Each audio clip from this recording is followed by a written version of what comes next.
17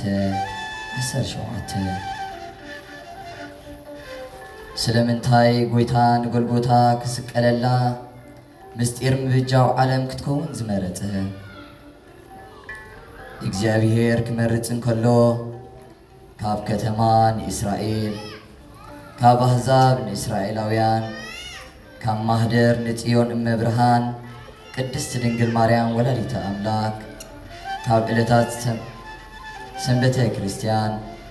ካብ ሰዓብቱ 12 ሐዋርያት ወዘተ ጎልጎታ ድማ ኣብ ከተማ ኢየሩሳሌም ትርከብ ካልእ ታሪኻዊ ቦታ እያ ብወገን ምብራቅ ከተማ ኢየሩሳሌም ከዓ ትርከብ ጎልጎታ በቋንቋ ዕብራይስጥ ሓምሓም ርእሲ ማለት እዩ ዓጽመ አዳም እተቐብረላን ጎይታናን መድኃኒናን ኢየሱስ ክርስቶስ ተሰቕለላን ቅድስት ቦታውን እያ አዳም ኣብ ገነት ምስ ተሰደ ናብ ምድሪ መጸ ኣብ ገጽ ምድሪ 930 ዓመታት ድሕሪ ምቕማቱ ሞተ አዳም ድሕሪ ምማቱ ደቁ ንዓጽሙ ከም ታቦት ገይሮም መስዋዕቲ ጸሎት ይቐርብሉ ነበሩ እዚ ተተሓሒዙ ክሳብ ኖህ በጽሐ ኖህ ናብ መርከብ ክዲብ እንከሎ ንዓጽመ አዳም ሒዝዎ ኣተወ ማይ ኣይሂ ካብ ምድሪ ድሕሪ ምንጻፉ ኖህ ንሴም ወዱ ጸዊዑ ዓጽመ አዳም ወሲድካ እግዚአብሔር ኣብ ዝኣዘዘካ ቦታ ኣንብሮ በሎ ሴም ድማ ንመልከ ጸዲቕ ካብ ኣቦን ኣዲኡን ኣሰናቢቱ ዓጽመ አዳም ኣሰኪሙ ምስኡ ከደ መላእክት እናመርሕዎ ድማ ቀራንዮ በጽሑ ኣብ ቀራንዮ ኣብቲ ድሒሩ መስቀል ጎይታ ዝትኰሎ ቦታ ምስ በጽሑ ምድሪ ተኸፍተሎ ኣብዚ ዓጽመ አዳም ኣቐሚጡ ንመልከ ጸዲቕ ሓልዎ ኢልዎ ተመልሰ መልከ ጸዲቕ ድማ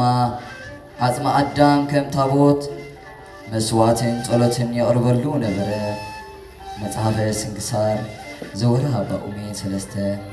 ዕለተ ዕረፍቱ ለመልከ ጸዲቕ ካህን ተመልከት ንዓጽምተ አዳም ከም ዘዕረፈሉ ይገልጽ እዩ ንአዳም ሞቱ ክሞተሉ ዝመጸ አምላክ ኮሎ ሰብ ዝኾነ አምላኽ ዓጽመ አዳም ኣብ ዝተቐብረሉ ቦታ ካሕሳ ከፈለ ኣብ መቓብር አዳም ካሕሳ ክኸፍል ይግባእ ነበረ እሞ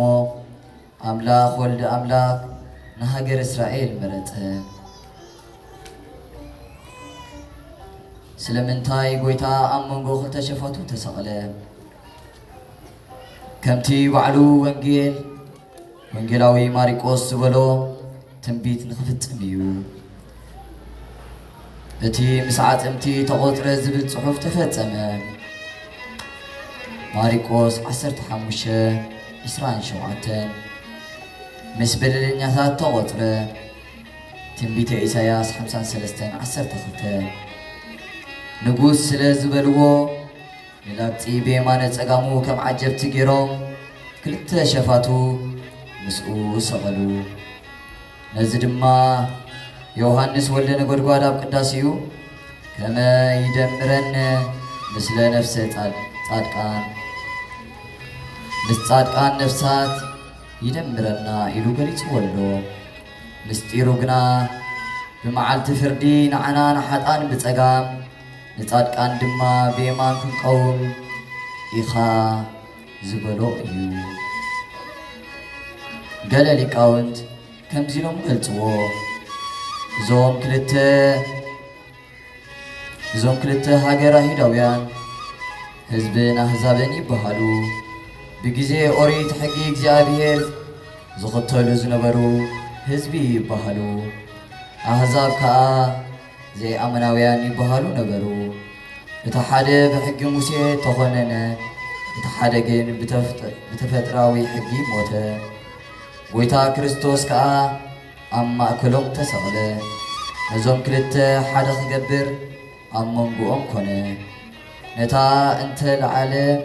ኩሉ ዝኾነት ቤተ ክርስቲያን እምኒ መኣዝን ብምዃን ምስኡ ሓደ ክትከውን ገዛ ደሙ አፍሰሰላ